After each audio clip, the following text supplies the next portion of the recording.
Bismillahirrahmanirrahim. Assalamualaikum warahmatullahi wabarakatuh.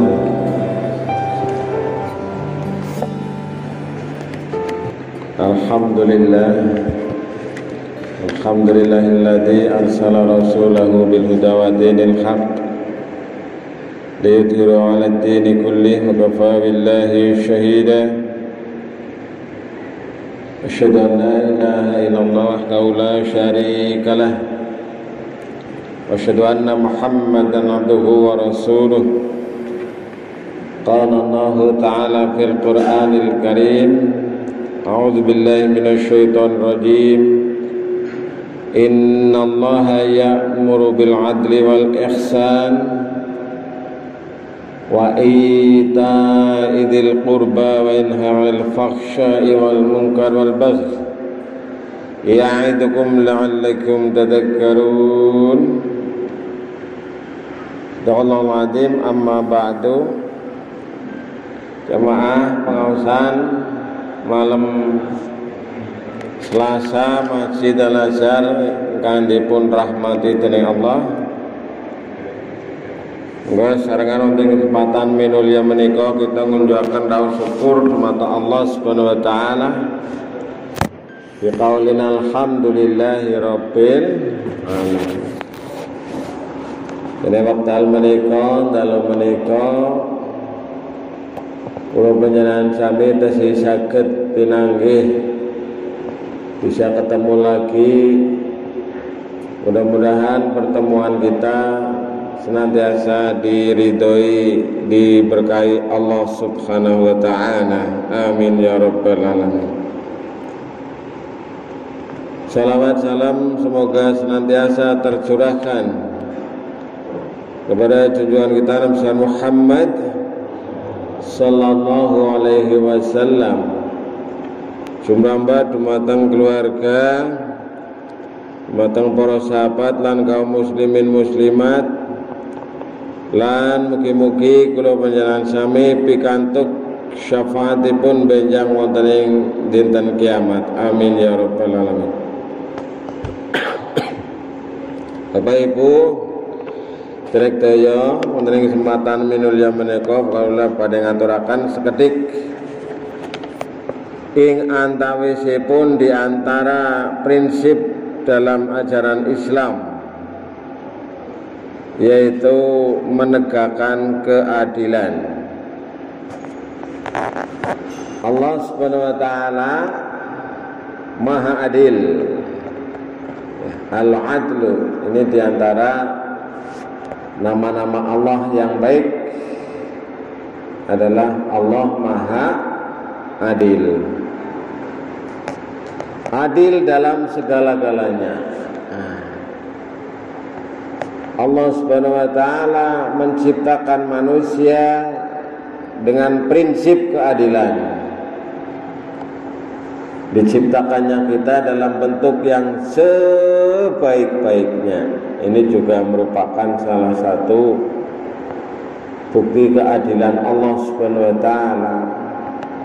Laqad khalaqnal insana fi ahsani taqwim. Sungguh kami telah menciptakan manusia dalam bentuk yang sebaik-baiknya. Maka kita juga hendaknya berusaha untuk berlaku adil. Bahkan adil ini merupakan salah satu prinsip di antara 5 prinsip sebagai dasar dari kehidupan berbangsa bernegara, yaitu keadilan sosial bagi seluruh rakyat Indonesia. Pancasila kudu apal ge. Ora apal ngisi-ngisi nang kok.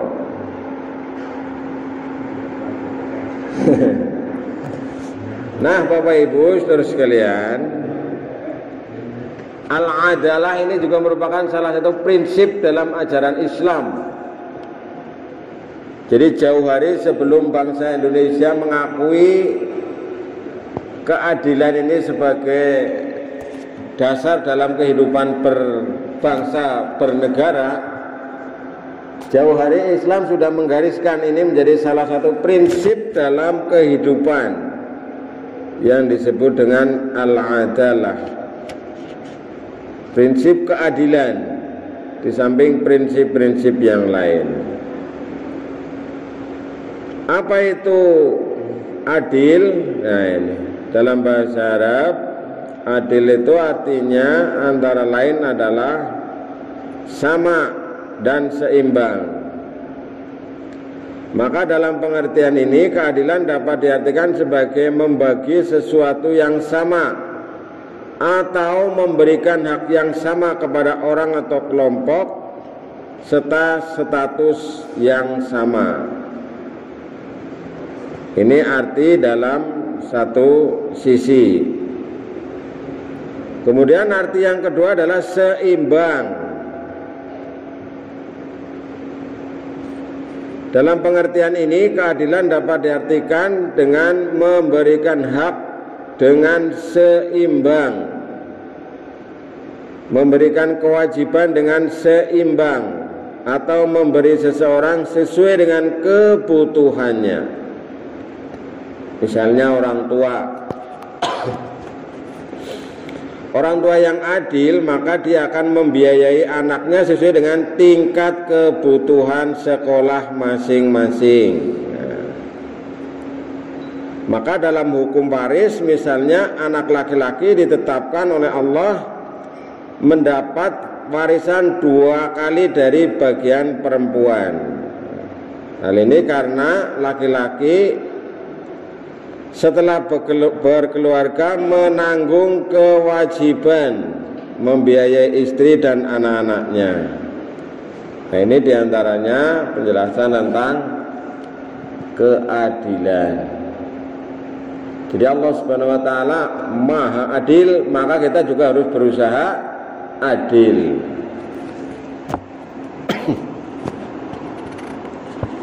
Panjenengan nek lagi ngiyup nang ngisor wit wringin terus ketiban woh wringin, nah, tepluk bae. Untung bae woh wringine cilik nggih, jejel nek woh wringine gedhe. Wah. Barang sing wohe gedhe nang dhuwur ana lapisane, contone kelapa. Betapa adilnya Allah nggih. Jejel nek wit kelapa, wit kerambil, kok kulitnya kayak semangka. Waduh, dipet nggih remuk kabeh nggih. Nah. Pohon-pohonan, wit-witan sing merembet, ana wit semangka, wit waluh, ya amoh-amoh kulite, anu mboten ditibakaken sing nggih. Nah. Jadi Allah sedemikian maha adilnya, tidak ada ciptaan Allah yang tidak adil kepada kita. Lalu adil dalam bahasa Indonesia itu artinya apa? Menurut Kamus Bahasa Indonesia, menurut Kamus Besar Bahasa Indonesia, adil artinya 1, tidak berat sebelah, orang enteng sebelah, tidak memihak, jadi orang ngiloni, adil. 2, berpihak kepada yang benar atau berpegang pada kebenaran, maka ada istilah membela yang benar. Nah, dulu kita ada lagunya Maju Tak Gentar, ya. Maju tak gentar, membela yang benar. Nah, gitu. Jadi yang kedua adalah pengertiannya berpihak kepada yang benar atau berpegang pada kebenaran. Ini arti keadilan, adil menurut bahasa Indonesia. Sedangkan yang ketiga, arti adil adalah sepatutnya, yaitu tidak sewenang-wenang. Nah, beberapa pengertian ini tetap berangkat dari dua makna kata adil di atas, yaitu adil bisa diartikan sama atau adil bisa diartikan seimbang. Nah, Bapak Ibu saudara sekalian, kata adil dalam Al-Quran juga kadang-kadang menggunakan istilah al-qist, atau kata-kata biasanya dengan kata-kata mizan. Misalnya dalam surat Al-A'raf ayat 29, Qul amara rabbi bil qist, katakanlah Tuhanku menyuruh menjalankan keadilan. Nah, ini pakai kata al-qist, ya, bil qisti, yaitu menjalankan keadilan. Surat Al-A'raf ayat 29. Kemudian juga diartikan dalam pengertian adalah seimbang atau al-mizan. Bagaimana firman Allah dalam surat Al-Hadid ayat 25. Laqad arsalna rusulana bil bayyinati wa anzalna ma'ahumul kitaba wal mizana liyaquman nasu bil qist. Sesungguhnya kami telah mengutus rasul kami dengan membawa bukti-bukti yang nyata, dan telah kami turunkan bersama mereka Alkitab dan neraca atau keadilan supaya manusia dapat melaksanakan keadilan. Nah, ini kata-kata yang semisal dengan al-adl, yaitu dalam Al-Quran kadang dengan kata al-qist atau al-mizan. Nah, Bapak Ibu saudara sekalian, perintah berlaku adil banyak dijumpai dalam Al-Quran, dan ini hendaknya menjadi pedoman bagi kita. Berlaku adil. Bagaimana tadi di awal saya membacakan firman Allah dalam surat An-Nahl ayat 90. Ini antara lain perintah untuk berlaku adil yang secara umum yang sering kita dengar pada waktu khutbah Jumat. Innallaha ya'muru bil adli wal ihsan wa ita'idil qurba wa yanha 'anil fahsya'i wal munkar wal baghi ya'idukum la'allakum tadhakkarun. Surat An-Nahl ayat 90. Sesungguhnya Allah menyuruh kamu berlaku adil dan berbuat kebaikan. Innallaha ya'muru bil adli wal ihsan. Kemudian memberi kepada kaum kerabat, dan Allah melarang dari perbuatan keji. Wa yanha 'anil fahsya wal munkar wal baghi, melarang perbuatan keji, kemungkaran dan permusuhan. Ya'idukum la'allakum tadhakkarun, dia memberi pengajaran kepadamu agar kamu dapat mengambil pelajaran. Bapak Ibu saudara sekalian, ini surat An-Nahl ayat 90, perintah Allah kepada kita supaya kita ini berbuat yang adil. Innallaha ya'muru bil adl, dan ini supaya berbuat adil. Balaslah kebaikan dengan kebaikan, itu adil. Balaslah sesuatu dengan setimpal, itu adil. innallaha ya'murukum bil adl. Lalu apa? Wal ihsan, supaya kamu berbuat kebaikan. Ihsan itu membalas kebaikan dengan yang lebih baik, membalas keburukan dengan kebaikan, itu ihsan. Jadi balasan yang lebih baik itulah ihsan. Kalau adil itu dalam konteks kebaikan ini seimbang, setimpal. Nah itu.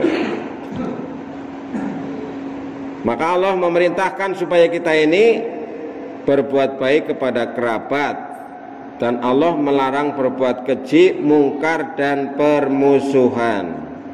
Bapak Ibu saudara sekalian,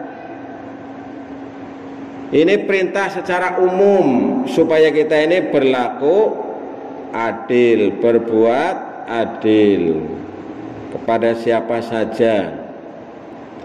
Lalu secara khusus Allah juga memerintahkan kita untuk berlaku adil dalam hal apa? Menegakkan hukum.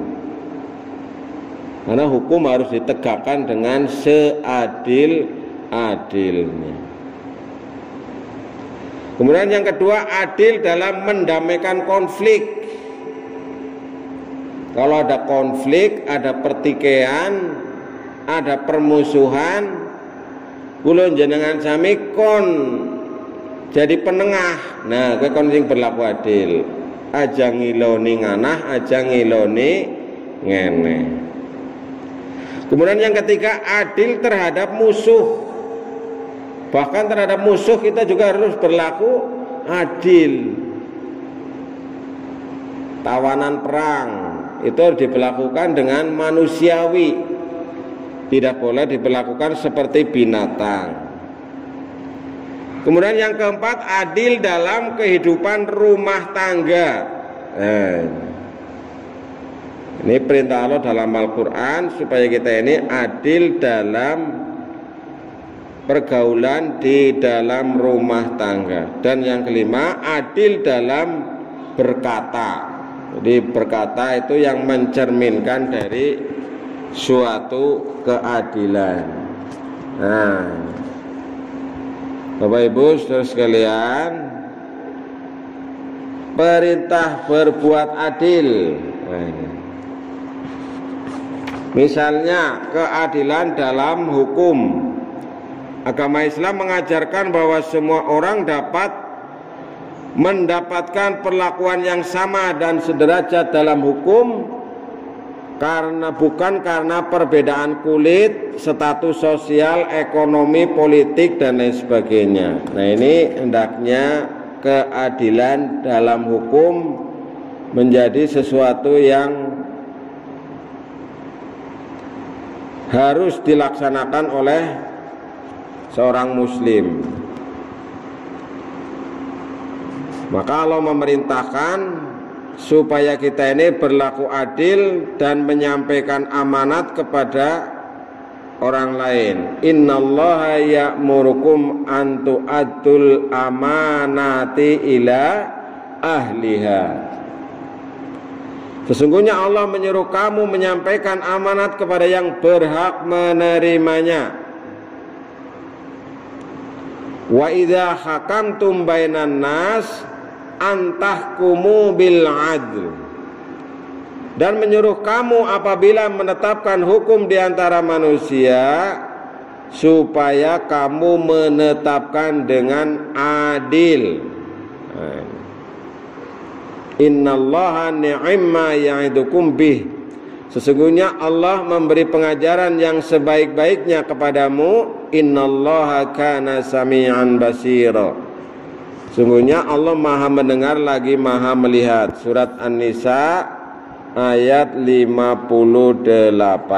Maka Bapak Ibu saudara sekalian, ini menjadi yang penting bagi kita agar keadilan hukum harus ditegakkan, walaupun terhadap diri sendiri, walaupun terhadap keluarga kita, walaupun terhadap orang-orang yang kita sayangi.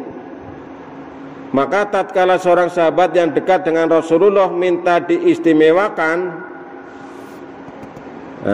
maka Rasulullah menolaknya dengan tegas.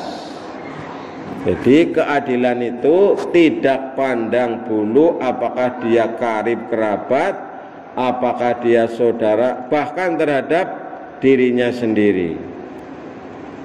Maka ketika itu Rasulullah Shallallahu Alaihi Wasallam diminta supaya mengistimewakan seorang wanita, karena wanita itu seorang bangsawan. Rasulullah menolaknya dengan tegas. Dalam sebuah hadis Rasulullah menyampaikan, apakah Anda hendak meminta keistimewaan dalam pelaksanaan hukum Allah?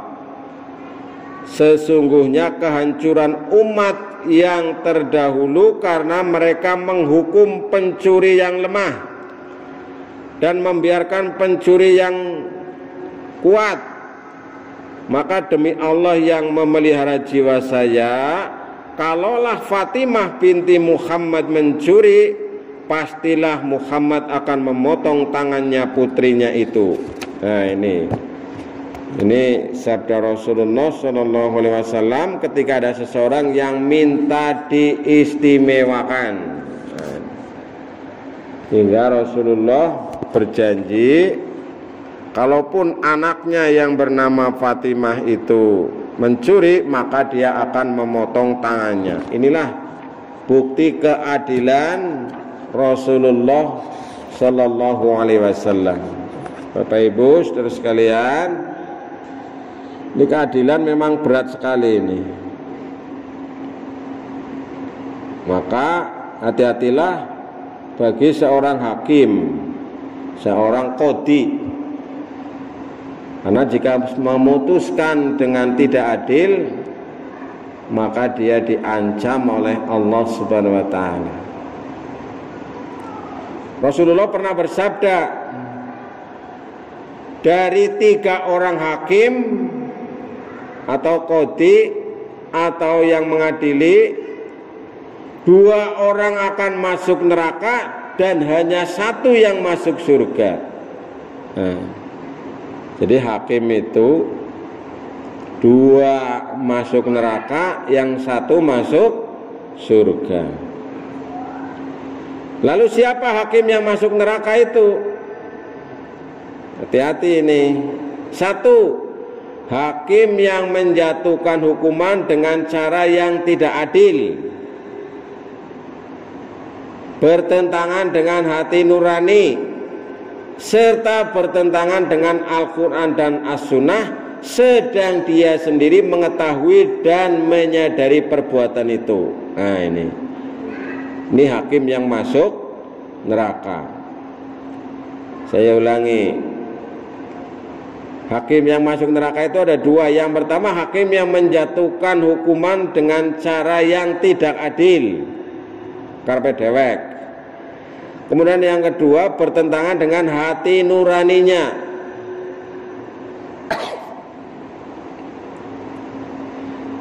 Bertentangan dengan hati nuraninya.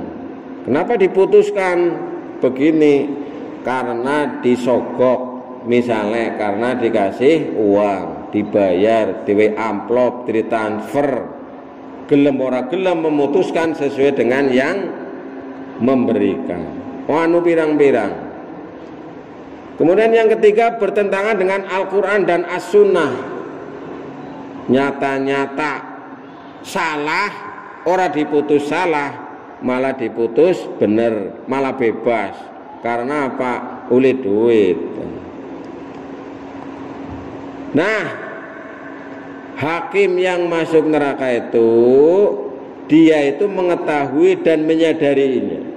Jadi dia tahu, bukan karena tidak tahu. Kalau tidak tahu itu beda lagi. Nah, ini yang pertama. Yang kedua, Bapak Ibu saudara sekalian, hakim yang masuk neraka adalah hakim yang menjatuhkan hukuman yang tidak adil karena kebodohannya. Hakim yang ana sing bodoh, ya, orang ngerti sok bergaya ngerti. Nah, jadi inilah supaya menjadi perhatian khususnya bagi para hakim, para qadhi, orang yang mengadili perkara dan seterusnya dan seterusnya. Karena dulu saya juga takut, saya nggak berani jadi hakim karena seringkali kita ini memutuskan perkara tidak sesuai dengan keadilan. Maka yang kedua, hakim yang menjatuhkan hukuman yang masuk neraka ini adalah karena hakim yang tidak adil karena kebodohannya. Ngerti bodoh jadi hakim. Nah, siapa hakim yang masuk surga? Adalah hakim yang menjatuhkan hukuman berdasarkan keadilan dan kebenaran. Nah, dia. Ke hakim sing mlebu surga. Nah, ini sebagaimana keterangan penjelasan dalam bukunya Pegangan Hidup, karya Yunan Nasution, halaman 134 sampai 135.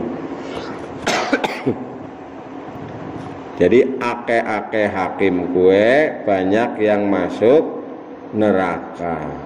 Naudzubillah min dzalik. Makanya ketika kita jadi hakim juga harus berusaha menjadi hakim yang adil. Maka syarat menjadi hakim itu berat. Antara lain ini harus betul-betul memenuhi syarat keahlian dan kepribadian. Yang berikutnya harus menguasai atau ilmunya luas. Yang berikutnya dia harus taat kepada Allah dan Rasulnya, memiliki akhlak yang mulia, jujur, amanah, sehingga apabila seorang hakim lemah, maka dia akan mudah dipengaruhi, mudah ditekan, bahkan mudah disuap. Apabila orang-orang yang bersalah dibebaskan dari hukuman, sekalipun kesalahan kejahatannya sangat merugikan masyarakat dan negara. Nah, inilah godaan-godaan bagi para hakim. Saking gampangnya seniki. Jadi kadang-kadang hakim itu memenangkan siapa yang bayar. Bahkan kadang-kadang siapa yang bayarnya sing lebih gede. Ya, hak-haknya hakim, kuasanya hakim yang akan mengetuk palu, tok begitu. Karena dia yang punya palu, yang punya ketok. Bahkan dia disebut sebagai yang mulia. Nah, itu kan kalau di pengadilan kan begitu.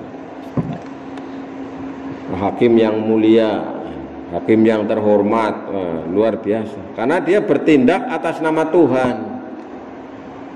Maka ketika diputuskan pengadilan itu atas dengan rahmat Tuhan yang Maha Kuasa dan seterusnya.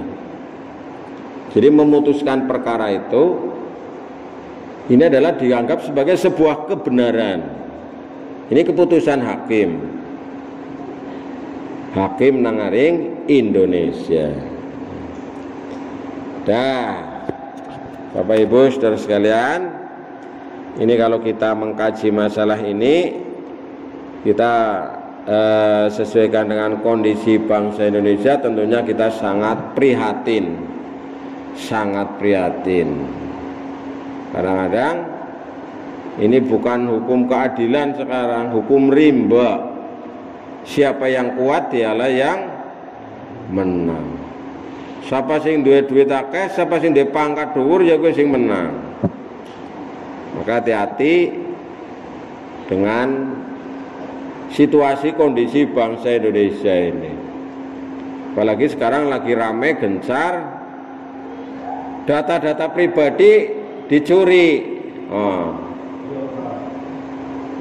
Dan itu sebenarnya banyak yang bisa mencuri gitu ya. Kita juga bisa sebenarnya. Cuma kita ini punya niatan baik apa buruk. Karena hacker itu ada tiga ya.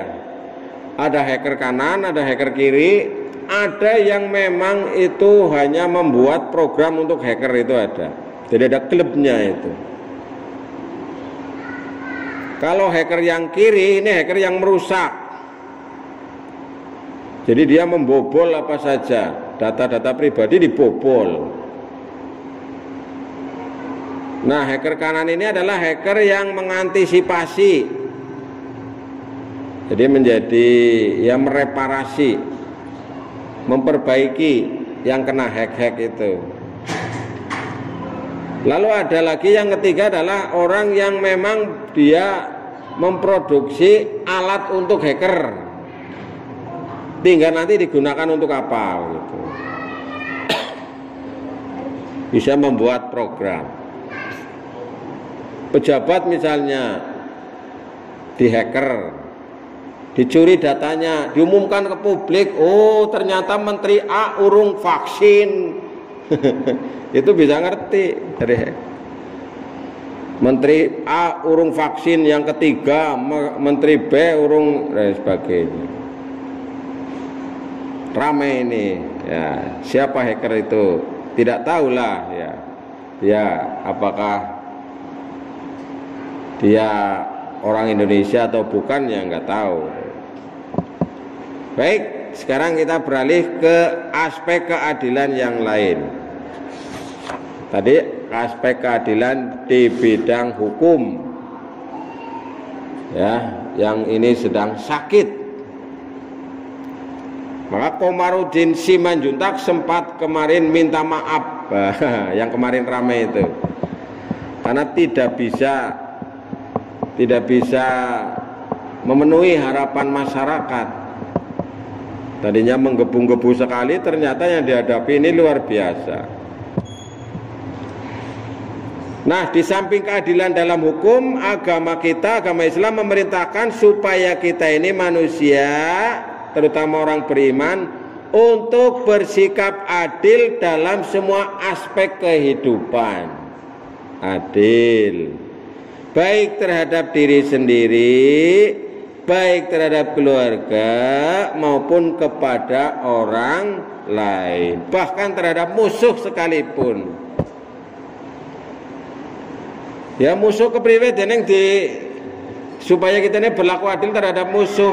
Musuh bisa dimanfaatkan. Pada zaman Nabi, tahanan perang dimanfaatkan kon ngapa kon mulang, wanu musuhnya pinter aja dipateni kabeh, musuhnya tahanane.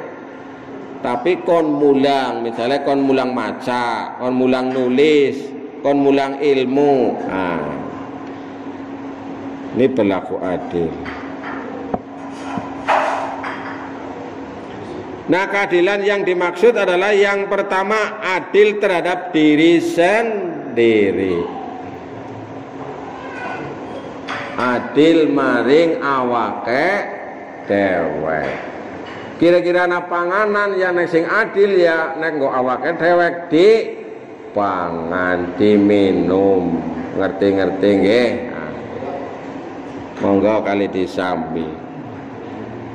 Jadi terhadap diri sendiri kita juga harus berlaku adil. Jangan berlaku zalim terhadap diri sendiri. Maka dalam Quran surat An-Nisa ayat 135 ini sangat terkenal ayatnya. Allah memerintahkan supaya kita ini berlaku adil terhadap diri sendiri, terhadap orang lain, terhadap kerabat, terhadap orang miskin maupun orang kaya dan seterusnya. Jadi kita ini karena diri kita punya hak, maka kita hendaknya memenuhi hak keadilan terhadap diri sendiri.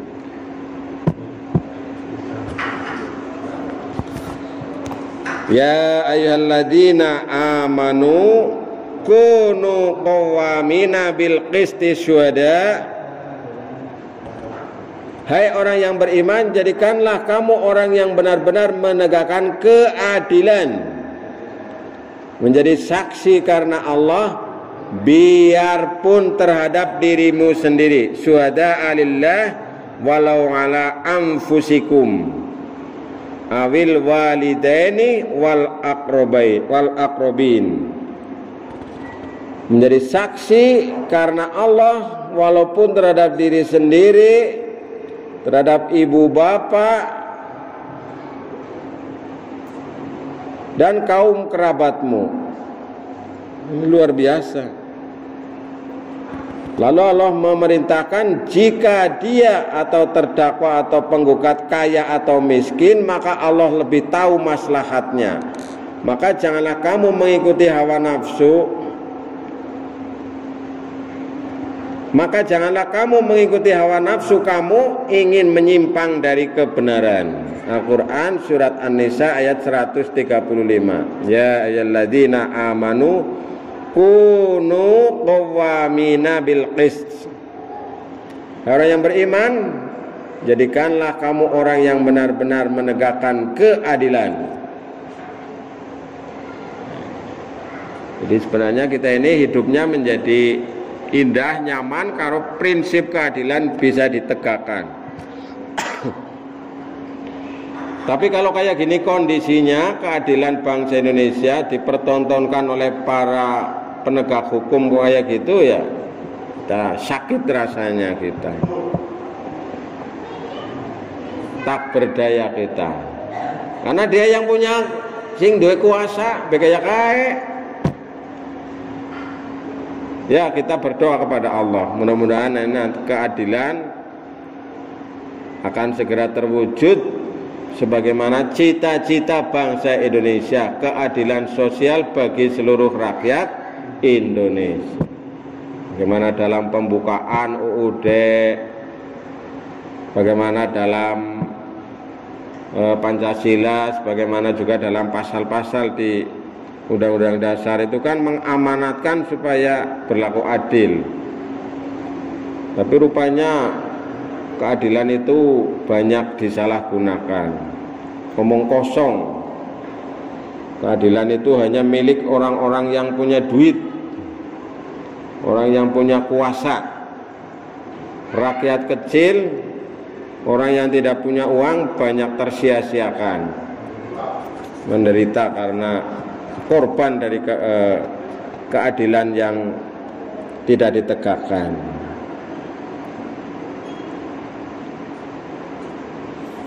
Nah, ini dalam surat An-Nisa ayat 135, Allah Subhanahu wa taala dengan sangat jelas memerintahkan supaya kita ini berlaku adil dan menjadi saksi. Ya, menjadi saksi karena Allah. Jadi kalau kita jadi saksi jangan pernah berbohong. Nah, kita jadi saksi kadang-kadang ditakoni ngalor, kadang-kadang ditakoni ngidul, dari mencabut berita acaranya. Kemarin ini beberapa hari belum lama itu ada yang dulu bersaksi palsu untuk memberatkan Habib Rizik. Jadi bersaksi palsu memberatkan Habib Rizik kon Lombok. Sikine ngaku ngomong marik Aziz Yanuar, uripku baru kowe sengsara ora karu-karuan. Uripe menderita, terlunta-lunta. Orang genah akhirnya minta maaf. Nah, itu karena apa? Karena motivasi uang, karena motivasi iming-iming dan seterusnya. Jadi saksi-saksi yang kayak gini ini untung ngasih urip bisa njaluk ngapura, nek kegawa mati. Nah, itu termasuk dosa besar itu saksi palsu. Wah, disumpah demi Allah, saya akan berkata dengan sebenar-benarnya, tapi malah bohong, merugikan. Nah, ini. Padahal doanya orang yang terdolimi itu termasuk didengar oleh Allah Subhanahu wa taala. Lalu yang kedua, ini adil terhadap keluarga, terhadap istri dan anak-anaknya. Fankihu ma tobalakum minan nisa masna wa thulatha wa ruba' fa in khiftum alla ta'dilu fawahidah. Kawinilah wanita-wanita 2, 3 atau 4, tapi jika kamu khawatir tidak dapat berlaku adil, maka seorang sajalah. Jadi ini perintah diantaranya untuk berlaku adil terhadap keluarganya. Ada hak bagi anak, ada hak bagi istri, ada hak bagi keluarga untuk mendapatkan keadilan.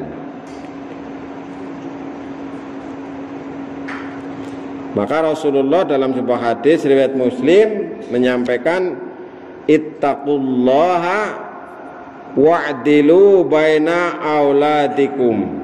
Bertakwalah kepada Allah dan berlakulah adil di antara anak-anakmu. Ya wong pantes wis kuliah sangune ya beda karo sing SMA. Sing wis SMA ya beda karo sing SMP utawane SD utawane MI. Nah, itu perwujudan adil. Tapi yang penting kita punya niat untuk berbuat adil. Jangan kita ini punya niat untuk tidak berlaku adil. Lalu yang ketiga, adil dalam mendamaikan perselisihan. Perselisihan, tukaran, gelutan, paduan, cekcok dan lain sebagainya. Maka Allah berpesan dalam surat Al-Hujurat ayat 9, ini ya, jika ada 2 golongan dari orang mukmin berperang, maka damaikanlah di antara keduanya. Jika salah satu dari kedua golongan itu berbuat aniaya terhadap golongan yang lain, maka perangilah golongan yang berbuat aniaya itu sehingga golongan itu kembali kepada perintah Allah. Jika golongan itu telah kembali kepada perintah Allah, maka damaikanlah di antara keduanya dengan adil dan berlaku adillah, sesungguhnya Allah menyukai orang-orang yang berbuat adil. Fa aslihu bainahuma bil 'adl wa aqsitu innallaha yuhibbul muqsitin. Nah, ini perintah Allah. Maka damaikanlah di antara keduanya dengan adil dan berlaku adillah, sesungguhnya Allah menyukai orang-orang yang berbuat adil. Ya memang orang yang berbuat adil ya disukai oleh sana sini. Nabi Muhammad pernah berbuat adil pertama waktu kecil, ya, waktu dimintai tolong oleh para pembesar Quraisy. Jadi ceritanya Hajar Aswad itu terkena banjir kendang. Hajar Aswad itu termasuk batu mulia yang orang ingin mengangkatnya ke tempat yang semula. Arti sogna maninggon maune rebutan, akhirnya terjadi pertikaian. Ki sing kudune gawe aku ki, sing paling berhak aku, ora aku ki, aku sing paling berhak dan sebagainya. Akhirnya dipanggillah Muhammad pada waktu itu, kemudian ditariklah, ya, dibentangkan sebuah kain, sing siji nyekeli bagian kana, siji nyekeli bagian kene, siji nyekeli bagian kana, siji nyekeli bagian kene. Ayo Nabi Muhammad delena Hajar Aswadin nang dhuwur kain itu digotong bareng-bareng. Wah, pinter ya Muhammad. Akhirnya tidak terjadi pertumpahan darah. Orang tidak gelut, nah kabeh-kabeh gotongnya bareng. Nah ini luar biasa. Jadi adil dalam mendamaikan perselisihan. Kalau ada perselisihan harus didamaikan aja, malah dikon ramai, ayo terus, yo, hajar dan sebagainya, onliren. Lalu yang keempat, adil dalam berkata. Jadi supaya kita ini dalam berkata juga mencerminkan keadilan. Dan apabila kamu berkata, maka hendaklah kamu berlaku adil, walaupun dia adalah kerabatmu. Dan penuhilah janji Allah, yang demikian itu diperintahkan Allah kepadamu agar kamu ingat. Wa idza qultum fa'tilu walau kana dza qurba. Dan apabila kamu berkata, maka hendaklah kamu berlaku adil kendati pun dia terhadap kerabatmu. Jadi kita ini dalam perkataan juga berusaha mencerminkan rasa keadilan. Jangan sampai kita ini mencerminkan dari berbuat aniaya, berbuat zalim, berbuat yang tidak adil. Nah, yang kelima, yang terakhir, Bapak Ibu saudara sekalian, ini adil terhadap musuh sekalipun. Jadi terhadap musuh kita juga harus berlaku adil. Maka Allah berpesan dalam surat Al-Maidah ayat 5, hai orang-orang yang beriman, hendaklah kamu menjadi orang-orang yang selalu menegakkan kebenaran karena Allah dan menjadi saksi dengan adil. Dan janganlah sekali-kali kebencianmu terhadap suatu kaum mendorong kamu untuk berlaku tidak adil. Nah ini, berlaku adillah karena adil itu lebih dekat kepada takwa.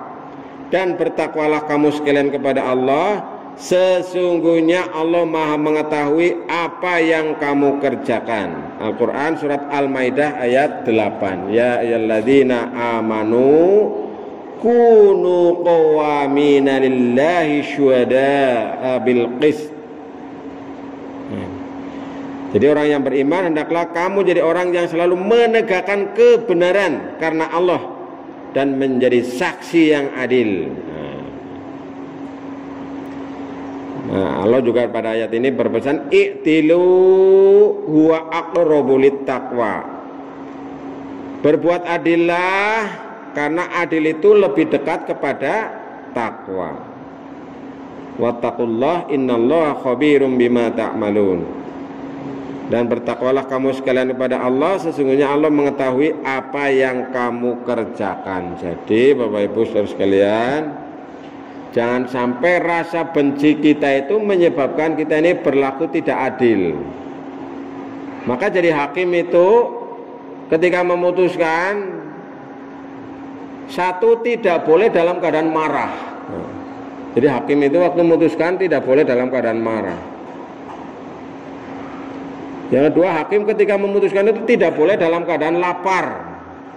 Lagi kencot memutuskan perkara raulih, kecuali lagi puasa. Dia harus kondisinya fresh, segar. Nah, ini hakim ya. Karena hakim itu yang memutuskan perkara. Nasib seseorang, nasib sesuatu kadang di tangan hakim. Maka hakim yang benar itu nanti dia memutuskan perkara kalau benar, kalau sudah sesuai dengan tuntunan Allah dan Rasulnya. Kalau dia itu benar maka pahalanya 2. Kalau dia memutuskan salah di hadapan Allah, menurut Allah, maka dia mendapatkan pahala 1. Karena kebenaran sejati itu hanyalah milik Allah. Manusia hanya sesuai dengan kemampuan manusia. Menurut saya ini sudah sesuai dengan nilai-nilai kebenaran, sudah sesuai Al-Quran, sudah sesuai As-Sunnah, sudah sesuai dengan pikiran, ternyata salah. Maka itu akan dinilai 1 bagian oleh Allah Subhanahu wa Ta'ala. Jadi seperti ijtihad itu, ijtihad baik, ijtihad benar, dia mendapatkan 2 pahala kebaikan. Tapi nang ijtihad salah, dia mendapatkan 1 kebaikan. Yang penting diniati bukan niat salah, tapi dia karena memang keterbatasan. Contoh misalnya dalam menetapkan tanggal 1. Nah, ini kan kebenaran yang sejati, walau alam kita tidak tahu. Menurut kita yang benar ini, menurut si B yang benar ini. Ini terjadi ketika Rasulullah Shallallahu Alaihi Wasallam ditanya tentang orang-orang yang di perjalanan. Di perjalanan dia yang benar yang mana ya Nabi? Sing salat maning baca wis tekan ngumah apa sing ora salat maning baca wis tekan ngumah? Nah, karena dia sudah melakukan jamak qashar. Karena dia sudah melakukan pertimbangan hukum sesuai dengan petunjuk dari Allah dan Rasulnya. Nah, ini Bapak Ibu saudara sekalian, adil terhadap orang lain bahkan terhadap musuh sekalipun. Dan tentu masih banyak keterangan-keterangan Al-Quran dan Sunnah tentang keadilan yang ini memerintahkan kita ini supaya berbuat adil. Tapi sementara itu dulu Bapak Ibu saudara sekalian yang bisa saya sampaikan pada kesempatan hari ini. Mudah-mudahan ada hikmah manfaatnya, dan mari kita akhiri dengan bacaan hamdalah bersama-sama. Alhamdulillahirabbil. Sekian, billahi taufik wal hidayah. Assalamualaikum warahmatullahi wabarakatuh.